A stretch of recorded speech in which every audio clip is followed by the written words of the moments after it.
Right now, the left controls academia. They control all three branches of Congress. They control the FBI, the CIA, processed foods, pharmaceuticals, all the media. It's controlled by really 5 or 6 different entities that are progressive. They pay the FDA off. They poison the food supply with processed foods. They make you sick, and then you go over there and you're hooked on a prescription of pharmaceutical for the rest of your life. I think the way to get around that is you got to get rid of centralized farming and get back to the family farm. When we really decentralize and the people see the benefits to themselves and their families and their community, i.e. better health, I think there's a good chance of pulling that off.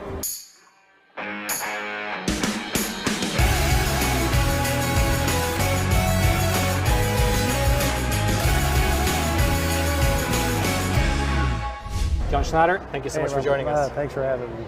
So the first question I have from a man of your experience, your business experience, is why does it seem like a company is founded, it grows, and then when it hits a certain point, it almost always comes out of the closet as being progressive? Why do you think that is? Well, I think entrepreneurship is antithetical to bureaucratic situations. And you start off as an entrepreneur, you have to obey natural law. You have to obey fundamental principles and marketplace dynamics. And then as you get bigger, scale creeps in, and you can kind of get away with things in a bigger company that you couldn't in a smaller company. I mean, General Motors was so big, it took 30 years to finally, before the Japanese taught us a lesson on quality. So, you know, an entrepreneur every day kind of eats what they kill, whereas like big government, big corporations can hide behind nonsense. Now, I think sooner or later, if you don't build a company on principles and values, ethics and quality and service, sooner or later, you're going to have issues. If you don't base your life and your business on principles, win-win, collaborative relationship, kindness, mutual respect, joy, consideration, if you don't base it on that, sooner or later you always get yourself or get your company in trouble. 80% of the Fortune 500 companies today, 80% are out of business. You don't hear about that. But when you get away from the basics, sooner or later, you know, bad things happen. Now, what's beautiful about this situation is the ideology of the conservative movement. And I don't want to do one good or one bad. I just want to say our ideology is conservatives. It has truth on our side, facts on our side, and has universal truths. You know, it has God on our side. And if you're going to fight the battle, if you're going to fight conservative versus progressive, the two things you want on your side, the two characteristics you want on your side is God and truth. And so right now the left controls academia. They control all 3 branches of Congress. They control the FBI, the CIA, processed foods, pharmaceuticals, all the media. It's controlled by really 5 or 6 different entities that are progressive. Yet it's a 50-50 tie. So principles and higher vibration, joy, kindness, respect for your fellow man is always going to beat the dark side. So really to nail your question down, I think the vocal minority, I mean 1% of the people in the country are trans, 3% are you know, gay, yet they'll destroy 100% of women's sports. You know, a very small percentage is destroying, you know, 100% of something that's very positive. So I think people are cowards. I don't think they don't have the solid sense of self, the personal integrity to really stand up to principles. They cave in to the woke crowd or, you know, to the Me Too cancel culture kind of rhetoric. They just do. And that's a shame. And, you know, if you have courage, you're going to get shot at. And, you know, but at the end of the day, if you see evil, you do nothing about evil, you're evil.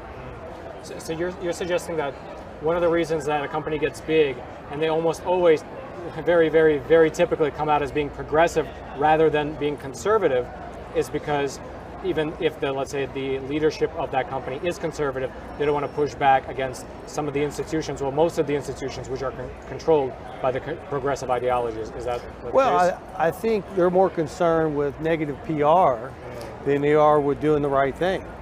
I think they're kind of, from a personal integrity, solid sense of self, they're built like paper dolls. You think leaders of our community, leaders of our companies, leaders of our country would be put together better than they are, but they're really paper dolls. They get a little pressure from the media, they get a little pressure from the vocal minority, and they fold tent. No courage at all, and that's a problem. Leadership's all about courage. Rank doesn't give you courage. Rank doesn't make you a great leader. Courage and integrity and dignity and doing the right thing. That's what gives you leadership. If you look at Gandhi, Mother Teresa, Christ, Buddhist, Churchill, all the great folks stood up for what was right. We were raised, our parents and grandparents, by the greatest generation ever, the greatest. We knew right from wrong. We knew the sacrifices they made. We knew the dignity they had. We knew good from bad, deceit from truth. We were taught that. And the beautiful thing about what's going on with all this nonsense from the progressives, and especially the elite left, which is an evil group of people, is they've woken up the sleepy giant. Now, what do I mean by that? This all starts back in 1918 with the Frankfurt Institute, which the philosophy was disrupt, disrupt, disrupt, destroy, destroy, destroy, with no solution. They knew if they could divide it, they could make America weak.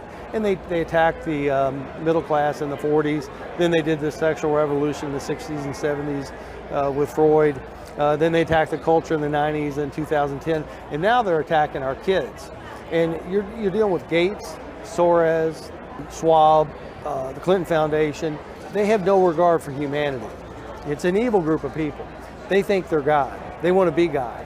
And the closest thing to God is an embryo, is a child. So they know if they destroy our youth, they destroy America. See, they can't make us a global economy unless they make us weak and disorganized and discombobulated. They can't do that. So they're now attacking our youth. The red flag, the telltale sign of when these five evil folks, Soros, Gates, Schwab, some of the bigger institutional investors, is when you see an assault on our kids. CRT, locking parents up because they disagree with what's being taught, sex trafficking, trafficking of minors, pedophilia, methamphetamine coming across the border, the drugs. They're attacking our youth, and our youth is our future.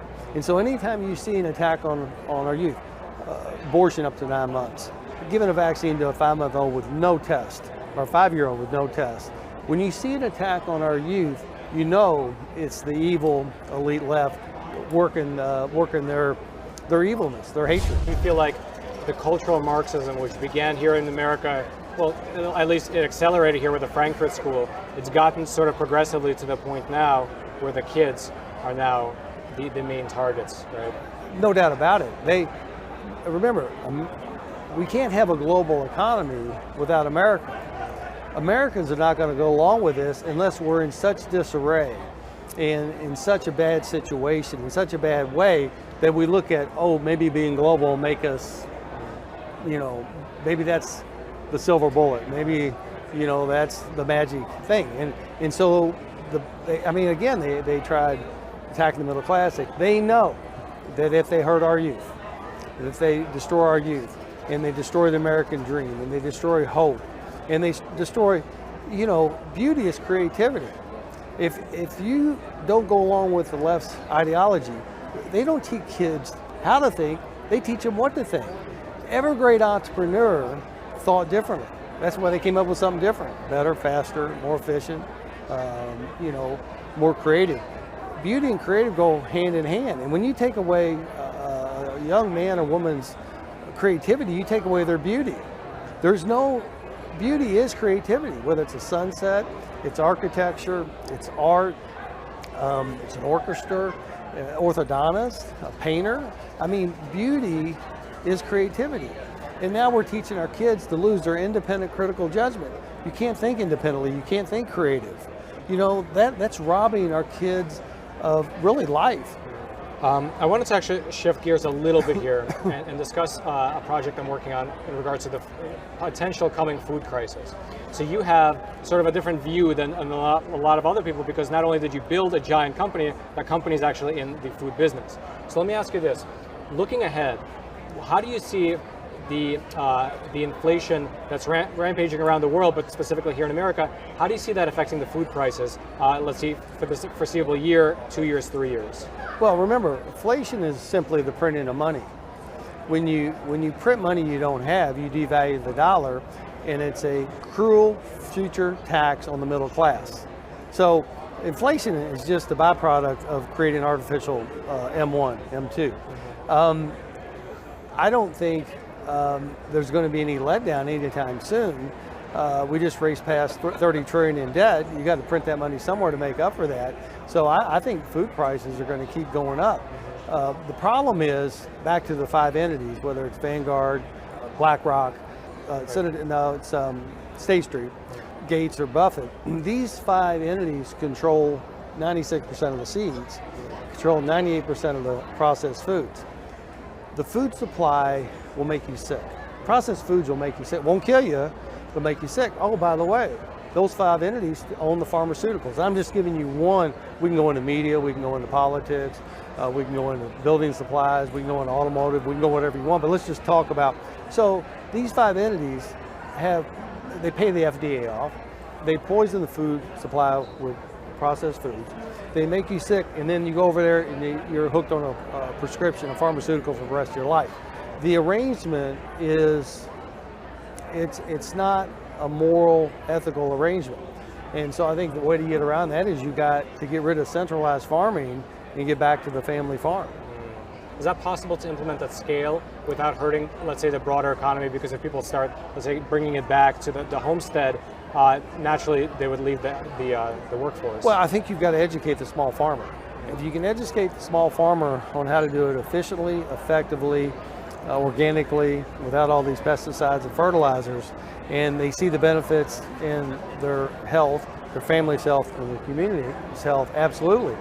Furthermore, as the centralized farming, like you say, fertilizer's up, land's up, fuel's up, everything's up. So as that goes up, it's going to make it more advantageous for a small farmer to come in and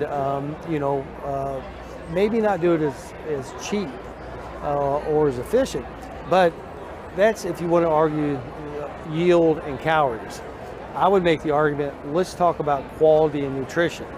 If you can measure nutrition, which we're working on right now as we speak at Papa's Farms, then you've got an advantage with a small farm that, yeah, you may have a little less yield, but you get a lot more bang for your buck. When you eat 6 Twinkies or Ho-Hos, whatever it is, chips, dip, whatever the processed food, you're still hungry. And that's because the body's smart.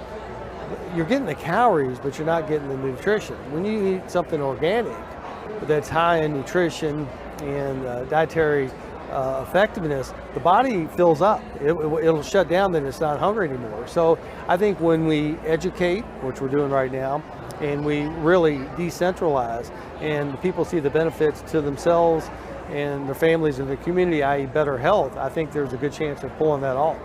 Well, that's one of the kind of the big juxtapositions that you usually see, and it's typically in America, not only in America, but largely in America, where you see poor people who are, let's say, waiting in food lines, but they're fat, right? That's the irony. It's like you can eat so many calories technically, but you still and you get fat, but you actually don't get the nutrition because the food itself is not nutrient dense. It's a sad irony. Well, let me ask you this: in terms of actually having run such a large business enterprise that's in the food sector, how do these actual inflationary costs manifest? So you just start having your vendors charge more, and then maybe you absorb the cost until you can't anymore, and then you just have to raise the price? Is that generally how it works? Well, we had tremendous advantage to Papa John's because we could always go back to our quality.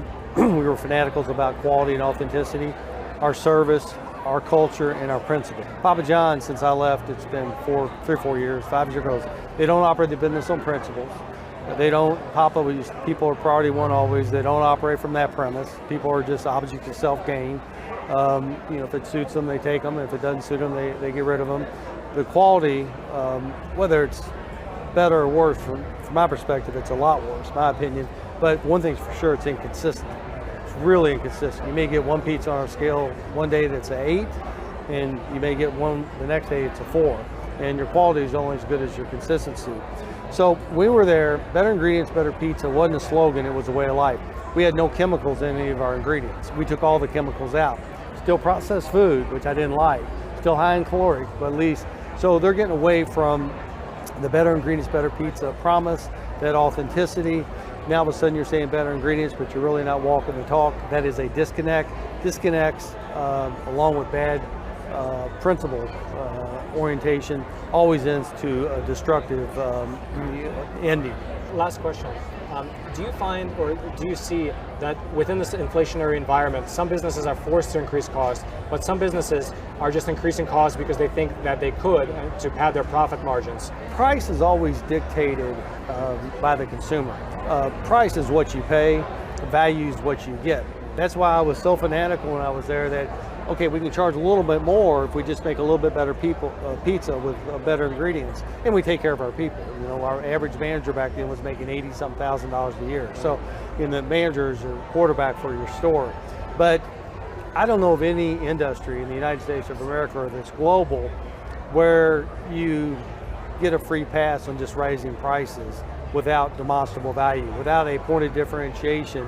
And adding, you know, the demonstrable value, I mean attributes that you can see, smell, taste, feel, or hear.